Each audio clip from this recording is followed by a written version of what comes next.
கார்த்திகையில் தீபம் ஏற்றுவதன் சிறப்புகள், விளக்குகளின் எண்ணிக்கையும் விளக்கேற்றும் முறையும். இந்த ஆண்டு கூடுதல் சிறப்பாக கார்த்திகை தீபத் திருநாள் முருகனுக்குரிய கிருத்திகை நட்சத்திரத்தில், சிவபெருமானுக்குரிய பிரதோஷ தினத்தில், மகாலட்சுமிக்கு உரிய மங்களகரமான வெள்ளிக்கிழமையில் அமைந்துள்ளது. அதுவும் பிரதோஷ காலத்தில் தீபம் ஏற்றி வழிபடுவதால் அதிகமான பலனும் சிவன் அருளும் கிடைக்கும். தீபத் திருநாளில் வீட்டின் வாசல் துவங்கி வீடு முழுவதும் விளக்கேற்றி வைக்க வேண்டும். ஆனால் எந்தெந்த இடங்களில் எத்தனை விளக்குகள் வீட்டில் ஏற்றினால் லட்சுமி கடாட்சம் உண்டாகும் என்பது பலருக்கும் தெரியாது. வீட்டின் அளவும் அமைப்பும் எப்படி இருந்தாலும் மொத்தமாக 27 விளக்குகள் ஏற்றுவதே சரியான முறை. அதற்கு மேல் விருப்பம் போல் அதிகபட்சம் 100 விளக்குகள் வரை ஏற்றலாம். ஆனால் குறைந்தபட்சம் 27 விளக்குகள் கண்டிப்பாக ஏற்ற வேண்டும். இந்த எண்ணிக்கை 27 நட்சத்திரங்களை குறிப்பதாகும். மண் அகல் விளக்கில் நல்லெண்ணெய் அல்லது பஞ்சக்கூட்டு எண்ணெய் இட்டு பஞ்சு திரியால் விளக்கேற்ற வேண்டும். குறைந்தபட்சம் ஒரே ஒரு விளக்காவது நெய் தீபமாக ஏற்ற வேண்டும். இந்த நெய் தீபத்தை பூஜை அறையில் உள்ள சாமி படத்திற்கு முன் ஏற்றுவது சிறப்பு. ஒரு முறை விளக்கேற்றிய பிறகு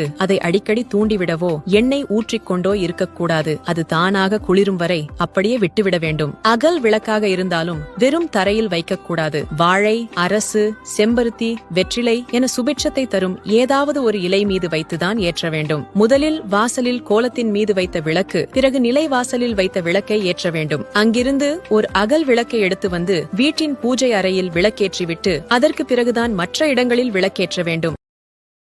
Download ShareChat.